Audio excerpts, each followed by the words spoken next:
What's up, guys? I wanted to take a minute and make a video. There's a lot of videos right now about race carts and running them in your yard. If you watch Cars and Camera, Redbeard's Garage, there's a lot of information out there on these race carts and a lot of these guys running them in the yard. But what you don't get a lot of information is on if you're going to buy one of these, what to expect, and to be prepared for what you're going to get yourself into and how to make it the most fun for you. So this is a kart I was going to race and now I'm not. So I'm going to run this in my yard. This is an '05 Millennium Tempest chassis, and I've got a Predator on it right now. It's bone stock. I'll actually do another video here over the weekend, probably a couple days, and I'm going to show the parts that I got for it, who I got it from, why I'm going with those parts, and why I feel like that's the best bang for the buck for somebody who's going to run something like this in their yard. A big part of that is traction. You're not going to get a lot of traction with these slicks, so you don't need to spend, in my opinion, a ton of money and rev this thing out to 9,000 or 7,000 RPM, because you're going to be fighting traction the whole time. So it's best bang for the buck situation. So one of the big things to look at when you're going to buy one of these is year, and the biggest thing I would say to look for is really research and look into who you're buying it from. Do yourself a favor. Do not buy one of these off of Craigslist, second, third hand. You'll just get a lot of guys who beat the mess out of them. And while this is an '05 chassis, it's in really good shape, and that's because I got a really good deal first off, and I got it from a guy who raced.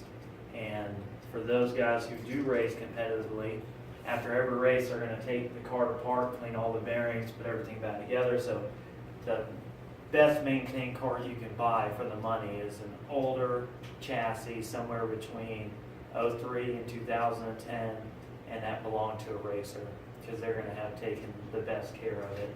So this is an '05, and we'll kind of go over some of those differences and what you really want to look for. So the big thing is adjustability. So here we've got camber, caster, toe-in, everything. You can change the front end. And what I've noticed in the yard, you don't really have to worry about that much, but what I find is a really big deal, especially for running them in the yard, is these rear bearing hangers. And if you can see right there, a little hole's exposed. What that is there's actually two sets of holes on both of these bearing hangers. That's where so this is your bearing, your axle, and your cassette.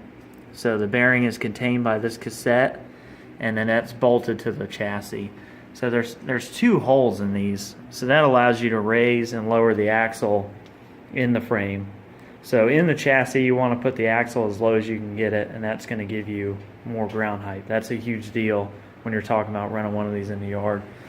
As if you can look from the side profile, there's not a lot of ground height. So having a dirt oval kart like this is a huge help, because one, if it's been raced and comes with a good set of tires, you're going to get two 12-inch tires the same size on the right side of the kart. What I'll do is I'll actually change these and move these to be both the rear tires, because I want to get that ground clearance. And then what you'll find, if you're not used to the racing kart stuff, is you're going to see a little bit smaller tire on the back left. It's going to be an 11-inch tire. And then you're usually going to see a 10.5-inch tall tire on the front, and it's going to be the most narrow. So in the racing world, they do that for stagger reasons. They want this left side to be smaller so that it turns naturally left. For you, that's not going to matter. I like to take these rear lefts and move two of these to the front, only because I want a bigger contact area up front so it doesn't push me through the corners, because you're going to have two 10-inch tires in the back on a solid axle. They're going to try and push you straight, so you need some help overcoming that. So off the kart, this is kind of what you're looking at here. So this is at left rear, and if you compare that to a right side tire, you can see the size difference, and then this is that left front. Now you can do whatever you want. You can use these left fronts on both, or you can, you know, run bigger tires. This is going to give you less rolling resistance, but that's going to give you more contact and more turning. So you can move these around pretty easily.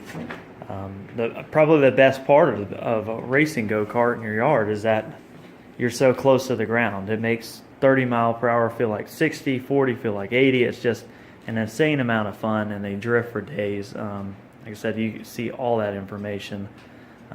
One thing to be aware of also is that on a racing chassis, you're going to get a throttle cable that looks like this. Very much different than what you would see on a yard cart. Sometimes this will be too short to reach a Predator because they're using aftermarket linkage that ends right here where the gas tank used to be. So just be mindful of that. You know, that's a cheap fix, $5, and you can get you a new one. The ride height is probably the most important. On the front, there's not a lot you can do.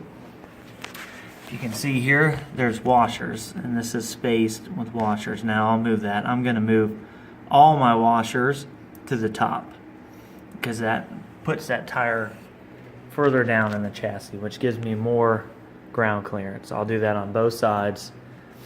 In the rear, you're kind of limited.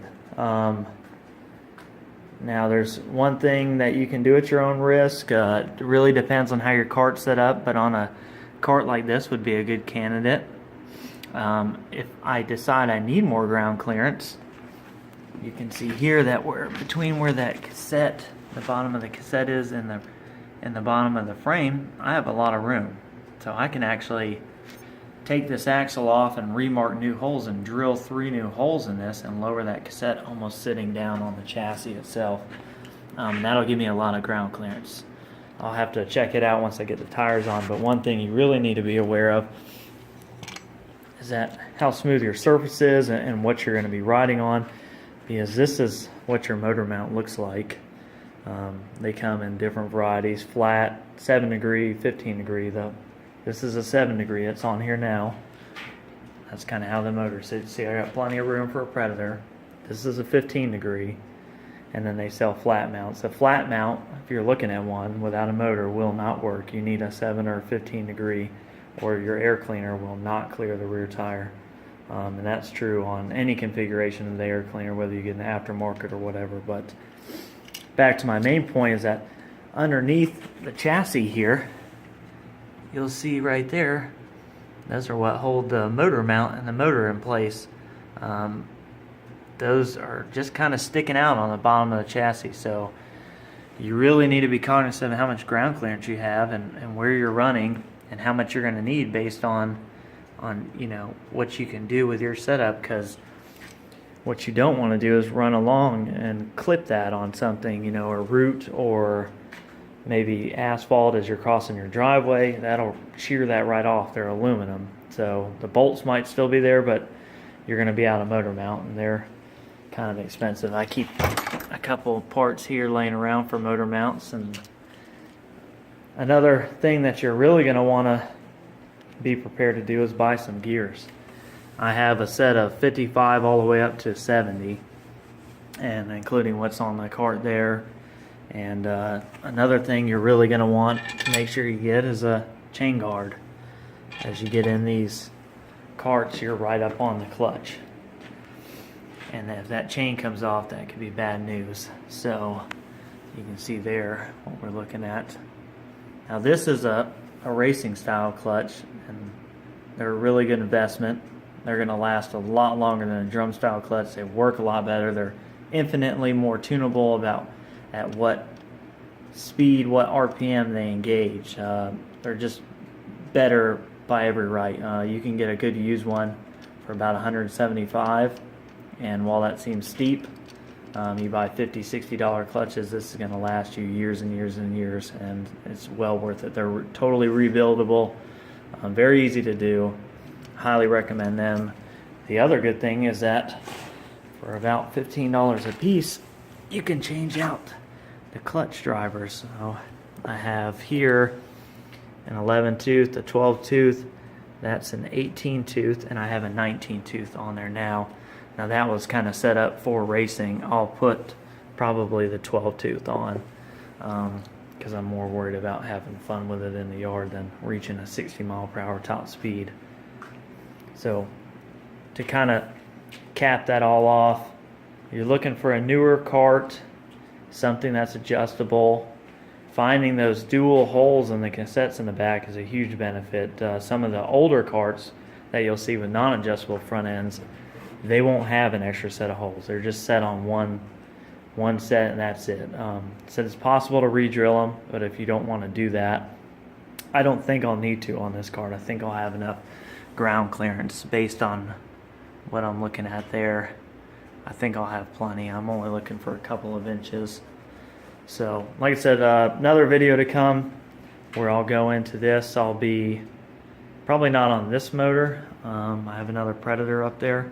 I'll remove the governor in the video, and then I'll come install the parts on this one and go over that and why I went into those parts and why I bought those. And then this has kind of been sitting here looking funky, but I left it here. This is a whole nother complete axle setup that I've gotten ready for another video, which will be for this. This was originally a 70s JC Penney trike with a solid front end. I had this Suzuki mid-60s K10 fork setup put on it, so it has some give, it has some suspension, welded on some foot guards. I hate this rear axle and this differential. While it sounds like it would be fun, it's actually pretty terrible with these. There's no room to put any better tire setup on, and the band brake's terrible. So I'm gonna cut that off or take the rear axle off. I'll weld new hangers on that I'm expecting, and then I'll get a racing kart set up, and I'll put some racing kart tires on it and wheels, and it'll look a lot better, and it'll be a heck of a lot more fun. So that'll be coming up pretty shortly too. So if you've got any questions, comment below and let me know what you might want to see in particular. If you guys want to see how it's done, I can show you how I re-drill these and how the axle needs to come off, how to use the parts that are already on your axle as a template so that you don't mis-drill the holes. It's kind of a one-shot deal. How I do that and how I reset it up. I'm never opposed to having more ground clearance on these, so if you guys would like to see how that works, just let me know below in the comments and I'll make a video and we'll do a start to finish tutorial on increasing ground clearance on your racing kart for your yard. But like I said, shoot me a like, subscribe, and a comment, and I'll try and answer all your questions. Thanks.